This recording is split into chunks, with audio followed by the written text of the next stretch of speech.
దేవుని అతి ప్రశస్త నామమునకు మహిమ కలుగును గాక. దేవదేవుని ఘనతను ఆపాదించి ఆయన సన్నిధులు చెప్పడానికి మన ప్రభువు మనకు అనుగ్రహించిన కృప కోసం వందనాలు. పరిశుద్ధ లేఖన భాగంలో నుండి యెషయా గ్రంథం 48వ అధ్యాయం 15వ వచనం మొదలు 19 వరకు ఉన్నటువంటి లేఖన భాగం, మత్తయి సువార్త 21వ అధ్యాయం 28వ వచనం మొదలు 32 వరకు ఉన్నటువంటి లేఖన భాగము, కీర్తన గ్రంథం 25వ కీర్తన ఉత్తర ప్రత్యుత్తర భాగంగా మండల కాలంలో 6వ రోజు కొరకు ఏర్పాటు చేయబడినటువంటి దైవలేఖన భాగములుగా మనం గమనం చేస్తున్నాము. నేటి శీర్షిక ఆజ్ఞాపాలన.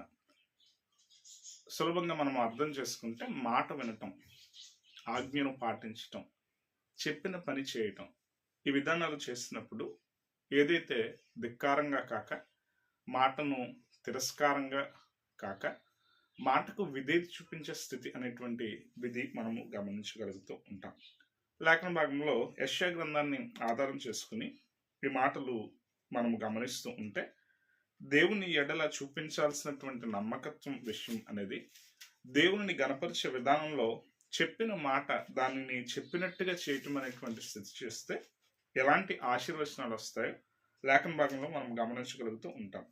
15వ వచనం నుండి 19 వరకు ఉన్నటువంటి ఈ లేఖన భాగంలో స్పష్టంగా ఈ మాటలు దేవుడు ఎలాంటి వాడు 17వ వచనం చూస్తూ ఉంటే, నీ విమోచకుడును ఇశ్రాయేలు పరిశుద్ధుడైన యెహోవా ఇలాగ సెలవిస్తున్నాడు, నీకు ప్రయోజనం కలిగినట్లు నీ దేవుడైన యెహోవానకు నేను నీకు ఉపదేశం చేదును, నీవు నడవవలసిన త్రోవను నిన్ను నడిపించుదును, నీవు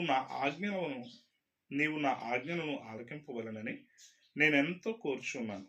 ఆలకించడన నీ క్షేమము నది వలెను, నీ నీతి సముద్ర తరంగము వలె ఉండును, నీ సంతానము ఇసుక వలె విస్తారమగను, నీ గర్భఫలము దాని రేణువుల వలె విస్తరించును, వారి నామము నా సన్నిధి నుండి కొట్టివేయబడదు, మరువబడదు.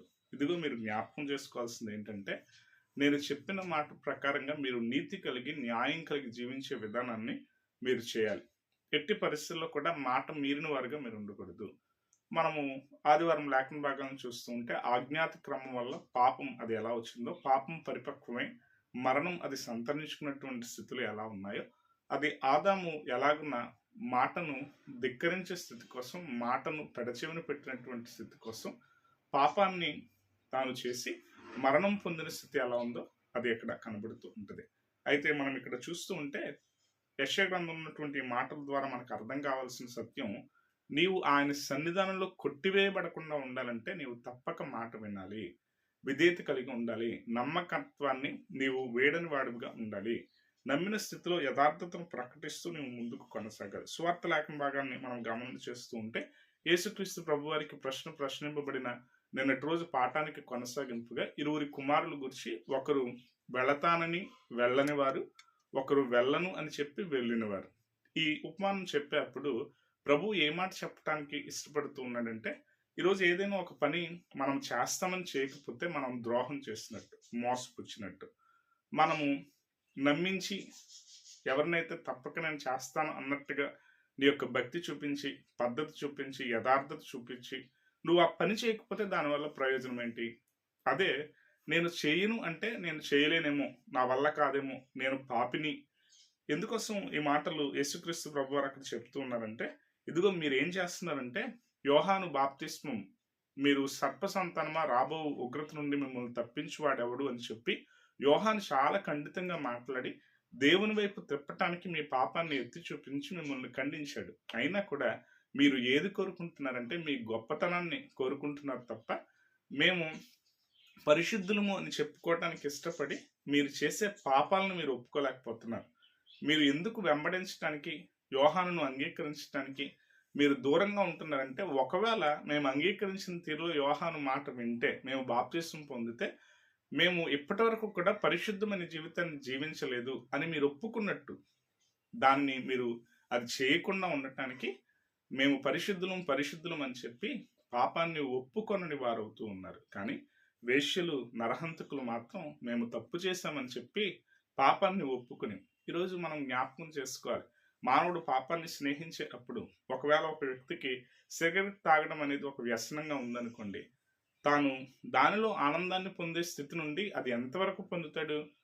దాని గురించి అంటే ఎన్నో సిగరెట్ పెట్టెలు ఒకేసారి కాల్చిన తర్వాత దాని మీద స్థితి ఎలా ఉంటుందంటే, ఆ చేసే విధానం అనేది ఒక విరక్తి కలిగించే స్థితికి, దానివల్ల నిజంగా ఆనందం ఉందా లేదా, నిజంగా ఆ పాపం వల్ల, నిజంగా నా ఆశ వల్ల, నా కోరిక వల్ల, నేను అనుకుంటున్న విధానంలో నిజంగా ఆనందం ఉందా అనేటువంటి ఒక ఆలోచన పుట్టినప్పుడు దాని మీద ఏం కలుగుతుందంటే వెగట పుట్టే స్థితి ఉంటుంది. అంటే ఈరోజు మన జీవితంలో జ్ఞాపకం చేసుకోవాలి, మానవ జీవితంలో పాపం అనేది ఏం చేస్తుందంటే మానవుని ఆరోగ్యాన్ని పాడు చేస్తుంది, మానవుని నైతికతను పాడు చేస్తుంది, మానవుని జీవన స్థితిలో ఉన్నటువంటి తన విధానాన్ని పాడు చేస్తుంది. ఆ విధానం పాడవకుండా ఉండటానికే దేవుడు ఏమి ఇచ్చాడంటే ఆయన ఆజ్ఞను ఇచ్చాడు.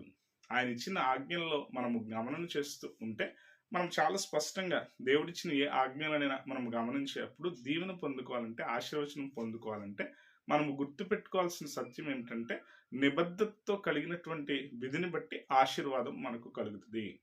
దేవుడు అదే కృపతో అలాంటి విషయాలతోనే మనల్ని నడిపించే కార్యాలు చేస్తూ ఉన్నాడు.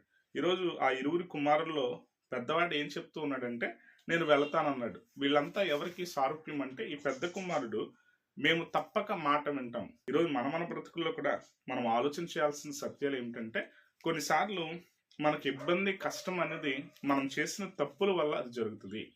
పాపం అనగా ఏమిటి అని అంటే ఆలోచన చేయాల్సినటువంటి సత్యం మన వాంఛలు, మన కోరికలు. శరీరం ఏం కోరుకుంటుంది అంటే శరీరం ఆనందాన్ని కోరుకుంటుంది. శరీరం ఏం కోరుకుంటుంది అంటే వేరు వేరు స్థితులను కోరుకుంటుంది, వేరు వేరు విధానాలను కోరుకుంటుంది. ఇదంతా కూడా నిజంగా నైతికత కలిగినటువంటి స్థితికైనటువంటి పద్ధతి పాటించే స్థితికి విరుద్ధంగా ఉంటుంది శరీర ఆశ. కానీ దేవుడు ఏం చెప్తూ ఉన్నాడంటే ఆ శరీర ఆశను జయించే స్థితికి నీవు ముందుకు కొనసాగాలి. అదే దేవుడిచ్చినటువంటి ధర్మశాస్త్రం, ఆజ్ఞలను పాటించడం అంటే. ఈరోజు మన జీవితంలో అదే విధానంలో మనం ఆజ్ఞలను పాటిస్తున్నామా? దేవుని మాట మనం వింటున్నామా? ఆజ్ఞలు అంటే ఏదో పెద్దగా అనుకోవాల్సిన అవసరం లే, మాట వినటం చాలు. తండ్రి మాట వినే విధేయుడిగా ఉండేటువంటి స్థితి కోసం కుమారుడు, రెండో కుమారుడు, చిన్న కుమారులు మనం ఎప్పుడు చూసినా కుటుంబంలో చిన్నవారిని చూసినప్పుడు వీడు మాట వినడు, వీడు ఖచ్చితంగా ఈ పని చేయడు, వీడు పనికిరాడు, వీడు ఇలాగే ఉంటాడు, వీడు ఇంతే అన్నట్టు మనం ఆలోచన చేస్తూ ఉంటాం. కానీ నిజానికి ప్రేమ చూపించే స్థితులు కానీ, మార్పు చెందే స్థితుల కోసం కానీ, బాధ్యత నేర్చుకున్నప్పుడు కానీ వారు చాలా బాధ్యతతో వ్యవహరించే స్థితులు చేస్తారు. కానీ మనం ఆలోచన చేయాలి, బాధ్యత ఎరిగినవాడు వీడు అని అనుకున్న వాళ్ళు బాధ్యత రాహిత్యంగా ప్రవర్తించే స్థితులు చేస్తూ ఉంటారు. ఈరోజు ఆ మార్పు అనేది ప్రాముఖ్యమైనటువంటి స్థితి అని దేవుని మాట సెలవిస్తూ ఉంది. ఇక్కడ మాట వినని విధానం, మాట వినిన విధానం అంటే నీ తప్పు నీవు గుర్తించటం అనే సత్యం ప్రాముఖ్యమైనటువంటి స్థానాన్ని అది సంతరించుకుంటుందనేటువంటి సత్యం మనం జ్ఞాపకం చేసుకోవాలి. 25వ కీర్తన, దావీదు కీర్తన మనం చూస్తూ ఉన్నప్పుడు 4వ వచనం, యెహోవా నీ మార్గము నాకు తెలియజేయము, నీ త్రోవను నాకు తేటపరచుము, నన్ను నీ సత్యమును అనుసరింపజేసి నాకు ఉపదేశం చేయము, నీవే నా రక్షణకర్తమైన దేవుడవు, దినమెల్లా నీ కొరకు కనిపెట్టుచున్నాను. దావీదు ఈ మాట తెలియచేస్తూ ఉన్నప్పుడు ఇదిగో దేవుని మాట నేను ఎలా నెరవేర్చగలుగుతాను, ఆజ్ఞను ఎలా పాటించగలుగుతానంటే అది నీ వల్ల మాత్రమే. నీ మీద ఆనుకుంటే చాలు, నిన్ను నమ్మితే చాలు, నీ మీద ఆధారపడితే చాలు.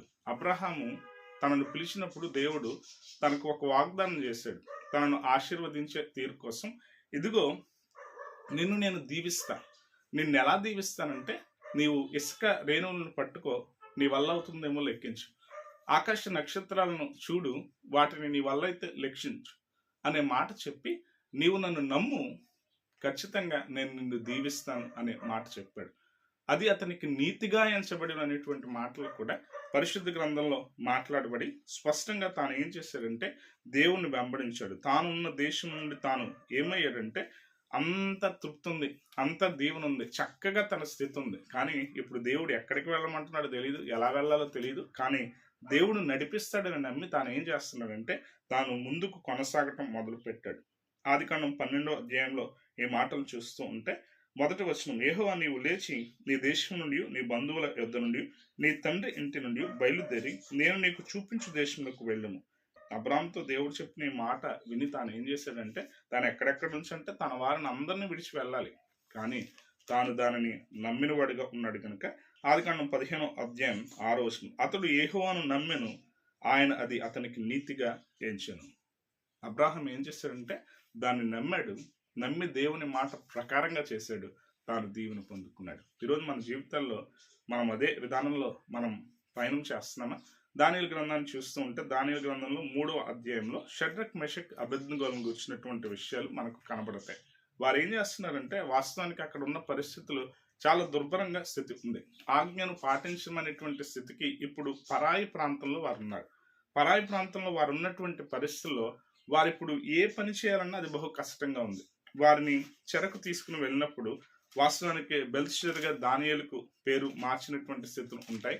అలాగే షడ్రక్ మెషక్ అబేద్నెగోలు పేర్లు కూడా వారు మార్చినటువంటి పరిస్థితులను మనం చూస్తాం. ఆ పిల్లలను పెంచే విధానంలోనే అంటే యూదులైనటువంటి పిల్లలను వారు తీసుకుని వెళ్ళినప్పుడు ఈ పిల్లలు ఎలా అంటే దేవుని మాట ఏదైతే వారి ఇంట్లో నేర్చుకున్నారో దేవుని చెంత వారు నేర్చుకున్నటువంటి స్థితిలో వారు ఉన్నారో ఆ విషయాన్ని గురించి ఇప్పుడు ఎలా అంటే వారు పరాయి రాజు అయినటువంటి రాజు క్రింద వారు ఉన్నటువంటి పరిస్థితుల్లో 3వ వచనాన్ని మనం చూస్తుంటే దానియేలు గ్రంథం 1వ అధ్యాయం 3వ వచనం. రాజు అష్షేనాజు అను తన నపుంసకుల అధిపతిని పిలిపించి అతనికి ఇలాగూ ఆజ్ఞాపించును. ఇశ్రాయేలు రాజవంశంలో ముఖ్యులైన లోపమైన సౌందర్యమును సకల విద్యా ప్రవీణతను జ్ఞానమును కలిగి తత్వజ్ఞానము తెలిసిన వారే రాజు నగరంలో నిలువదగిన కొందరు బాలును రప్పించి కల్దీల విద్యను భాషను వారికి నేర్పుము. రాజు ఏం చేశాడంటే ఇదిగో మీరు ఏం చేయాలంటే వారికి ఈ భోజనం పెట్టాలి, వారికి కల్దీల భాష నేర్పించాలి. వారు ఎలా ఉండాలంటే సకల విద్యలో ప్రవీణులుగా జ్ఞానం సంతరించుకున్న వారుగా వారు ఉండాలి. వారికి అలాంటి తర్పిదివ్వి సుందరమైనటువంటి వ్యక్తులుగా ఉండి చక్కని ప్రవర్తన కలిగినటువంటి వ్యక్తులను నీవు తీసుకుని వారికి పౌష్టికాహారం పెట్టు.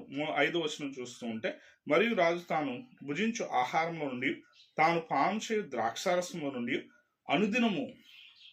అనుదిన భాగము వారికి నియమించి 3 సంవత్సరములు వారిని పోషించిన పిమ్మట వారిని తన ఎదుట నిలువబెట్టినట్లు ఆజ్ఞించును. 3 సంవత్సరాలు వారికి రాజు ఏం తింటాడో అది, ఏం త్రాగుతాడో అది, రాజు భుజించే ప్రతిదీ అంటే రాజుకి ఎంత శ్రేష్టమైన ఉంటుందో ఈ పిల్లలకు కూడా తర్పీదులో ఉన్న పిల్లలకు అంత శ్రేష్టంగానే ఆ స్థితి ఉండాలి. దాన్ని అంతా పెట్టి వాళ్ళని 3 సంవత్సరాల తర్వాత నా దగ్గరికి తీసుకురా అనే మాట చెప్పాడు. అయితే ఇక్కడ మనం చూస్తూ ఉంటే 6వ వచనంలో యూదుల్లో నుండి దానియేలు, హనన్య, మిషాయేలు, అజరియా అనువారు వీరిలో నుండిరి. నపుంసకుడు వారి పేర్లు మార్చాడు. మనకు ఆ పేర్లే ఎక్కువ మనకు గుర్తుండేటువంటి స్థితి ఉంటుంది. వాస్తవానికి వారి పేర్లు ఏంటి అంటే హనన్య, మిషాయేలు, అజరియా. కానీ నపుంసకుడు మార్చిన పేర్లు ఇక్కడ మనం చూస్తూ ఉంటే దానియేలుకు బెల్తషాజరు, హనన్యాకు షద్రకనియు, మిషాయేలునకు మెషాకనియు, అజర్యాకు అబేద్నెగో అనియు పేర్లు పెట్టాడు. ఈ స్థితి నుండి వీరి నమ్మకత్వం ఏంటంటే అక్కడ పానదాయకుడితో అక్కడ నపుంసకుడితో వారు ఏం చెప్తున్నారంటే మాకు ఈ భోజనం ఇది మాకు వద్దు. ఇది ఎందుకు మాకు వద్దంటే మేము ఒక ఆజ్ఞను మేరకుండేటువంటి స్థితి కోసం, దేవుడు మమ్మల్ని పరిశుద్ధతలో జీవించమన్న స్థితి కోసం మేము తినే విషయంలో కూడా, మేము పుచ్చుకునే పదార్థాల విషయంలో కూడా మేము ఎలా ఉంటామంటే నియమాన్ని అతిక్రమించం అని చెప్పి వారు ఎక్కడున్నారు? వారి చెరలో ఉన్నారు, పరాయి దేశంలో ఉన్నారు. అయినా కూడా వారు మాట వినే విధానంలోనే వారు ఉండి, అంటే మనం జ్ఞాపకం చేసుకోవాలి, ఇశ్రాయేలు యూదులు వారు పాటించే పద్ధతుల్లో మాంసం ఎప్పుడంటే అప్పుడు వారు తినరు. వారు చాలా నిష్ట కలిగినటువంటి జీవన స్థితిలో ఉండేటువంటి స్థితులు చేస్తూ వారు పండుగలను ఆచరించిన సందర్భాల్లో తింటారు. మిగిలినప్పుడు వారు ఏమేమి తినాలో, ఎలా ఉండాలో, ఎలా ప్రవర్తించాలో ఆ ప్రవర్తన కలిగిన స్థితి వారు పాటిస్తారు.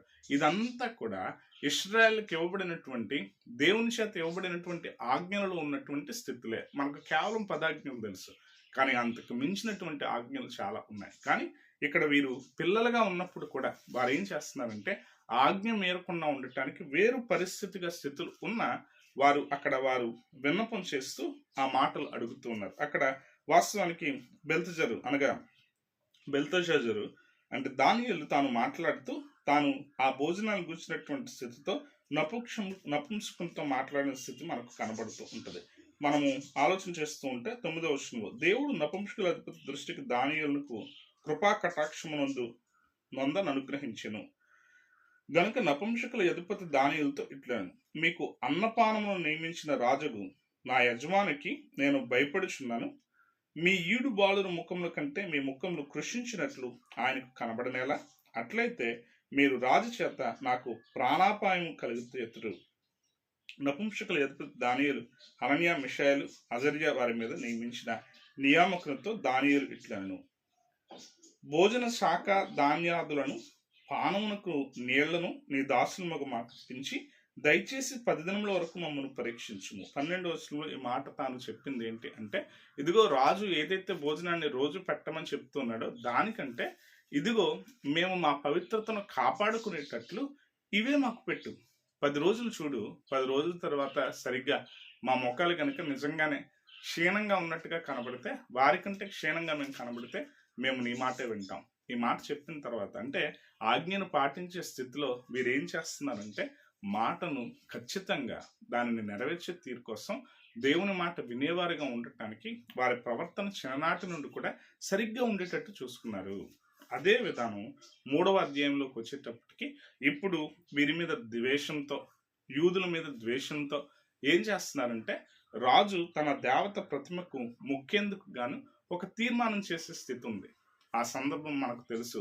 రాజు ఏం చేశాడు అంటే ఆ తాకీదు వేయించాడు. పిల్లగ్రోని ఊహించే సమయం వచ్చే పరిస్థితికి వీరేం చేయాలంటే ఇదిగో షడ్రక్ మెషక్ అబెద్నెగో అనేటువంటి నీ వారు ఎవరైతే నీ దాసులు ఎవరైతే నీతో నిన్ను నీ యొక్క రాజ్యంలో ఉన్నటువంటి నీ చేత నియమింపబడినటువంటి ఈ ముగ్గురు కూడా ఏం చేస్తున్నారంటే నువ్వు చెప్పిన ఆజ్ఞను మీరారు అని చెప్పినప్పుడు వారిని పట్టుకున్న దగ్గర తీసుకుని రమ్మని అనిన తర్వాత రాజు ఏం చేస్తారంటే ఆ అగ్నిని 7 అంతలు చేస్తాడు.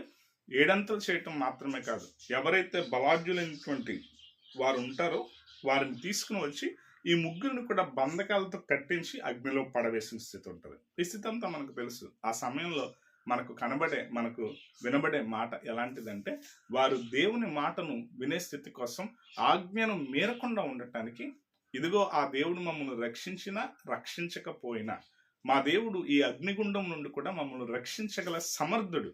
అయితే ఆయన రక్షించినా రక్షించకపోయినా కూడా మేము మాత్రం ఈ ప్రతిమకు మొక్కము అనేటువంటి మాట వారు చెప్తారు. వారు చెప్పిన తర్వాత రాజు కోపం పెరుగుతుంది. 7 అంతలు ఆ అగ్ని పెంచడం జరుగుతుంది. ఎవరైతే ఇరువురు ఈ ముగ్గురును కూడా బంధకాలతో వారి యొక్క వస్త్రాలు వారికి ఉన్నటువంటి స్థితిని వారు ఎలా ఉన్నారో ఉన్నవారు ఉన్నట్టుగానే వారిని కట్టి బంధకాలతో అగ్నిలో పడవేస్తే ఆ అగ్నిలో 4 వ్యక్తులు కనబడతారు. వేసిన ఆ ఇరువురు కూడా ఎవరైతే సైనికులు ఉంటారో వారు మరణం అవుతారు. అంటే అగ్నిగుండం అంత హెచ్చుగా ఉంది.